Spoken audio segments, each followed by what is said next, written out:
Notice দিলেও সময়মতো জমি খালি হয়নি। মধ্যরাতে হাবড়া স্টেশনে চলল বুলডোজার, গুড়িয়ে দেওয়া হলো পরপর দোকান। রেলের জমি দখল করে গড়ে ওঠা অবৈধ দোকান সরাতে শেষ পর্যন্ত মাঝরাতেই কড়া পদক্ষেপ করল রেল কর্তৃপক্ষ। সোমবার গভীর রাতে হাবড়া স্টেশন চত্বরে বুলডোজার নামিয়ে একের পর এক দোকান ভেঙে ফেলা হয়। অভিযানে উপস্থিত ছিল কেন্দ্রীয় বাহিনী, জিআরপি এবং রাজ্য পুলিশ। এই বিষয়ে আমরা বিস্তারিত জানবো। আমাদের সঙ্গে টেলিফোন লাইনে রয়েছে আমাদের প্রতিনিধি দেবকুমার দে।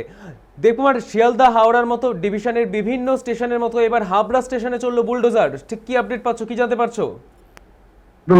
তোমাকে বলে রাখি, হাওড়া শিয়ালদার একাধিক ডিভিশনে কিন্তু ইতিমধ্যে রেলের পক্ষ থেকে উচ্ছেদ অভিযান করা হচ্ছে।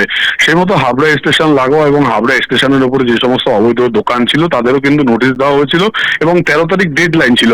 13 তারিখ পার করার পরে 15 তারিখ অর্থাৎ গতকাল রাতে কিন্তু রেলের পক্ষ থেকে বুলডোজার নিয়ে আসে এবং শতাধিক দোকান যারা এতদিন দখল করে রেখেছিল সেই সমস্ত দোকান ভেঙে দেওয়া হয়।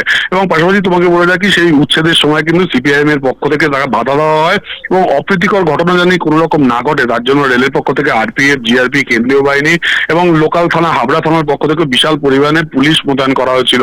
সিপিএম এর যেটা অভিযোগ যে তাদের পার্টি অফিস ভেঙে দেওয়া হয়েছে, কিন্তু পাশেই একটি ক্লাব ছিল, যে ক্লাব বন্ধ হয়ে রাতারাতি একটি মন্দির হয়, কেন সেটি ভাঙা হবে না, এই অভিযোগ তোলে সিপিআইএম এর পক্ষ থেকে। সৈকত, ধন্যবাদ দেবকুমার। মধ্যরাতে হাবড়া স্টেশনে চলল বুলডোজার, গুড়িয়ে দেওয়া হলো পরপর দোকান। রেলের জমি দখল করে গড়ে ওঠা অবৈধ দোকান সরাতে শেষ পর্যন্ত মাঝরাতেই কড়া পদক্ষেপ করল রেল কর্তৃপক্ষ। সোমবার গভীর রাতে হাবড়া স্টেশন চত্বরে বুলডোজার নামিয়ে একের পর এক দোকান ভাঙা হলো। অভিযানে উপস্থিত ছিল কেন্দ্রীয় বাহিনী, জিআরপি এবং রাজ্য পুলিশ।